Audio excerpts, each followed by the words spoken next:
Hello friends, welcome back to my channel. இன்னைக்கு ஒரு பூர்ண ரெசிபி தாங்க நம்ம பார்க்க போகிறோம். வாங்க எப்படி செய்யலான்னு பார்க்கலாம். இப்போ ஒரு கப் மைதா மாவு எடுத்துக்கலாங்க. அரை கப் ரவை எடுத்துக்கலாம். தேவையான அளவு உப்பு, ஒரு ஸ்பூன் நெய் ஆட் பண்ணிக்கலாங்க. எல்லாம் போட்டு மிக்ஸ் பண்ணிக்கலாம். ரொம்ப சாஃப்டாலாம் பிணைய வேண்டாங்க, கொஞ்சம் கெட்டியான பதத்துக்கு பிணைஞ்சுக்கலாங்க. தண்ணி ஆட் பண்ணி இது பண்ணிக்கலாம்.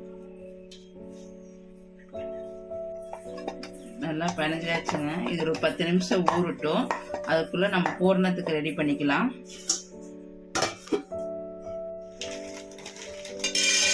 பூரணத்துக்கு லைட்டாக பொட்டுக்கலையை நம்ம வறுத்து எடுத்துக்கலாங்க. ரொம்ப வறுக்க வேண்டாம், லைட்டாக வறுத்து எடுத்தால் போதும். லைட்டாக வறுத்து எடுத்தாச்சுங்க. இதை மிக்ஸி பவுலில் போட்டு பொடி பண்ணி எடுத்துக்கலாம்.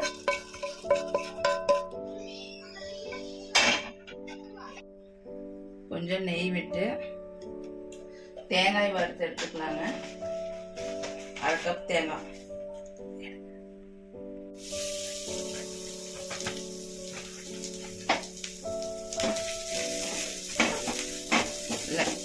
தேங்காயும் லைட்டாக நெய் விட்டு லைட்டான பதத்துக்கு வறுத்து எடுத்துடலாம்.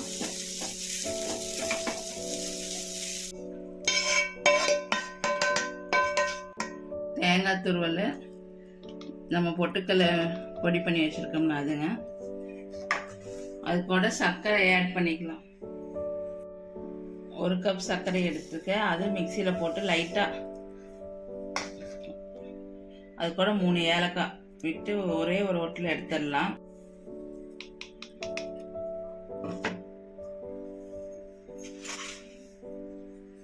எல்லாம் போட்டு ஒன்றா மிக்ஸ் பண்ணிக்கலாம்.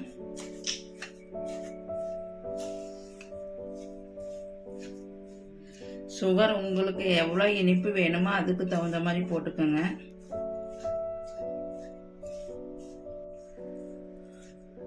எல்லாம் மிக்ஸ் பண்ணிட்டு இப்போ நம்ம ரெடி பண்ணிடலாம்.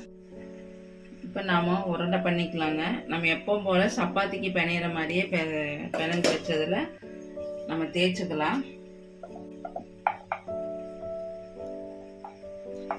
எங்கிட்ட இந்த பூரண அச்சு இல்லைங்க. நான் இந்த டிஃபன் பாக்ஸ் மூடியில் தான் உங்களுக்கு செஞ்சு காமிக்கிறேன்.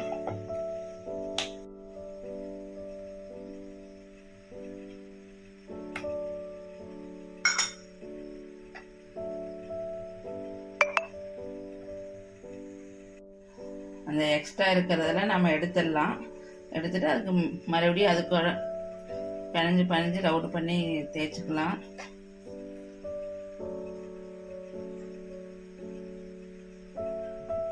வச்சுட்டு இந்த ஓரத்தில் லைட்டாக தண்ணி தடவிக்கலாங்க.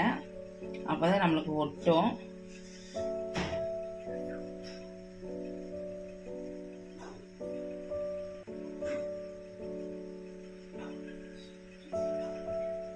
நம்ம அந்த அச்சு மாதிரியே வரக்கு இந்த ஸ்போக் கோன்ல இந்த மாதிரி டிசைன் கொடுத்துக்கலாம்.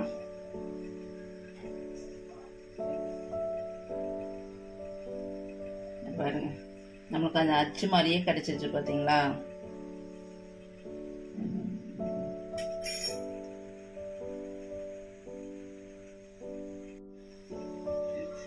எண்ணெய் மிதமான சூட்டில் பொரிச்சுக்கலாங்க. எப்பவுமே மைதால பொரிக்கிற எண்ணெய் மிதமான சூட்டில் பொரிச்சிங்கன்னா கொஞ்சம் நல்ல புஷ்ஷுன்னு உப்பி வருங்க.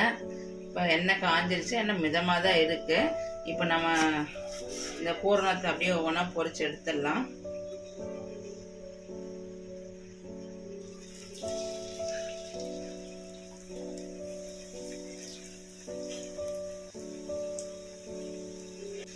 ஸ்லோ ஃப்ளேமில் வச்சு பொரிச்சு எடுத்துருங்க. இங்கே பாருங்க, நல்ல பபுள்ஸ் மாதிரி வந்துருச்சு பாருங்க. நல்லா உப்பி நல்ல பபுள்ஸ் மாதிரி ஸ்லோ ஃப்ளேமில் வச்சு பொரிச்சிங்கன்னா சூப்பராக இருக்குங்க. சூப்பரான பூர்ணம் ரெடி ஆயிடுச்சுங்க. ஜித்து ஏதாவது ஸ்வீட் செஞ்சுதான்னு கேட்டே இருந்தாங்களா? சரி, அதான் இன்னைக்கு பூர்ணம் செஞ்சு கொடுக்கலான்னு செஞ்சு கொடுத்தேன். நீங்களே ட்ரை பண்ணி பாருங்கள்.